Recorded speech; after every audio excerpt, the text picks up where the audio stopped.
Hello and welcome to the 160th of a second photography podcast. In this episode, I'm going to talk about the software Satellite 3D and how it's really come into its own in lockdown. So I'm not out doing any shoots at all. I'm at home. I'm not really doing much photography. You may have heard a few episodes ago. I'm ending up focusing more on my YouTube channel and not doing too much with photography on the YouTube channel, but diversifying so that I can still create content, which I guess a lot of people are doing.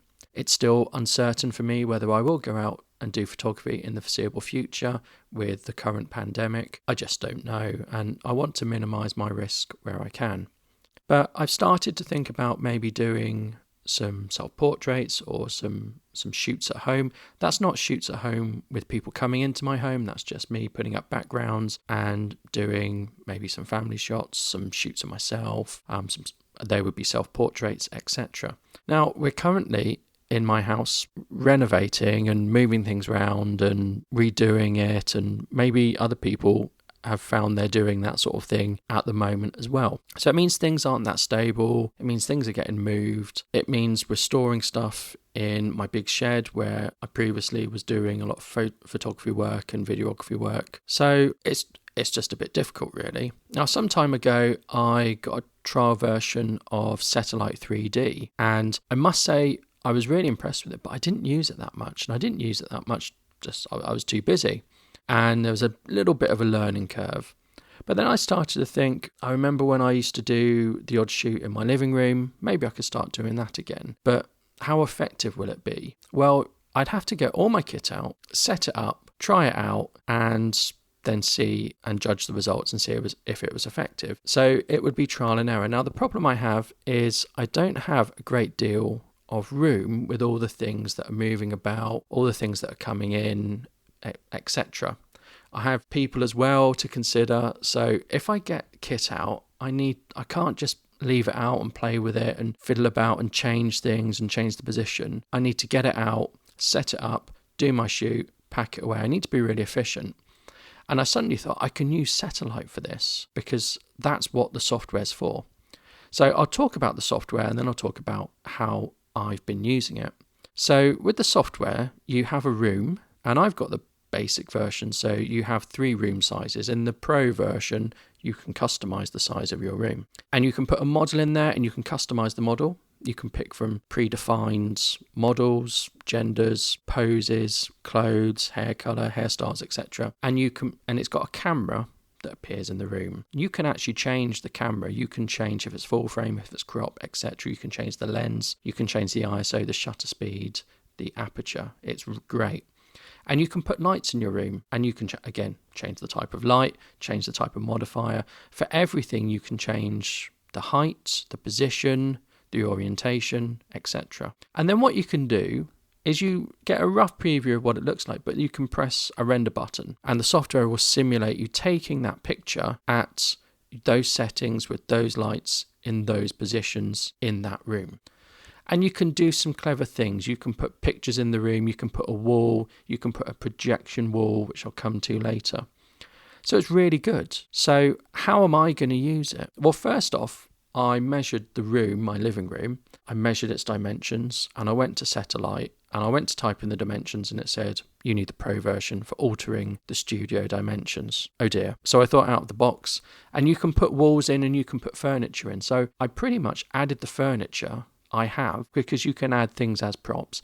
I added the furniture I had, or rough equivalents of those furniture. They have sofas, they have various styles of sofas, they have sideboards, they have lots of things, stools, apple crates. So I added furniture that would simulate the furniture I had in the room. My room is actually smaller than the studio. So what I did was I brought a wall in, and I put the wall across to sort of act as an inner wall. And as you move things about, it gives you the dimensions. So I could accurately put in a wall, put in my furniture, and recreate the room. I then put a model in. It had a camera, it always defaults to the camera. But I took a photo and it was dark, and that's because there was no light. So you have to put a light in. And I think it's quite clever that you can't do anything without a light. Even if you ramp the ISO up, there's no light source in this room. There's no windows in this virtual studio. So it's really quite clever. And it prompts you, well, you have to put a light in because otherwise you can't take a picture. So it's quite clever, that. So put a light in, and initially it was just a speed light, and I pointed up at the ceiling to get some bounce lights. So I set my camera and lens to reflect what I would take the photo with. So I do portraits on a crop sensor Canon, so I set the crop to 1.6. I used a 50mm lens. I think I put it to f1.4, ISO 100. That's what I would start with, and then I could see what it looked like. Then I put a modifier on my speed light. I pointed it down rather than bouncing, and I went through my modifiers, and I just started with a one light setup. And so that was light on a stand, speed light on a stand, with an octobox, the biggest octobox I could find for a speed light, which I think was 65 centimeters in diameter. And I was pretty happy with that.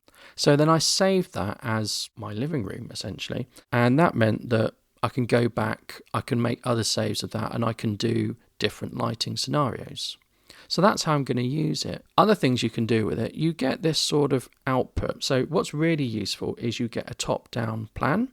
You can take a picture and you sort of get this setup. So it means if you were going to a studio, you could send this ahead of time. You could say, I played around with this on my software, this is what I want, please set it up for when I get there. And you can give it to the studio owner.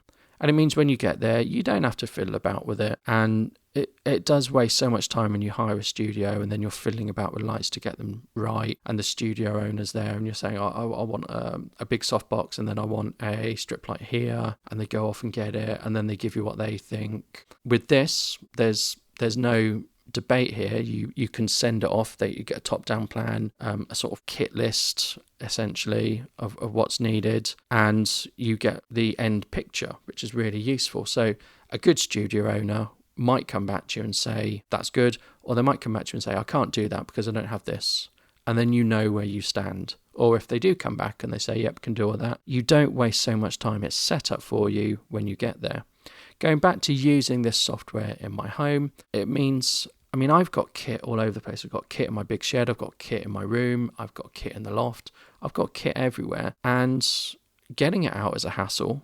Putting it away is a hassle. It takes a long time to do it. It takes time to set up. And if I do get time to shoot and do photography projects, I don't have a great deal of time when people are out of the house. I need to pick my windows and use them. So using satellite is just going to cut down. I know ahead of time what I can get with one light, two lights, where I need to put things, etc. It's really going to save me time. And if something saves you time, it means you're going to do it more often. It's not such a drag. You're going to get more out of it. So I would recommend Satellite. It is very good. I think it is a little bit niche. It's maybe not for everyone, certainly not for landscape photographers or street photographers, but anyone doing portraits, it's really quite good. It's so customizable. You'll find you can't customize it as much as you want, and you can't pick as much as you want. That's one of the downsides of it. You want to do more than you can with it, but that's the same with everything. Has quite a good community, and you can see some people are doing some fantastic work on Satellite just in the virtual space. So you can actually use it to do virtual photo shoots if you wanted to. And I've seen some of those, some really good ones. And it can be very hard to distinguish between an actual photo shoot and one done in Satellite when things are done a certain way. So it is an incredible piece of software, and maybe consider getting a free trial just to try it out. So let me know what you think. Would you use the software to simulate a photo shoot? Would you use it for planning, or would you just not be into that sort of thing? Do let me know. Thank you. Goodbye.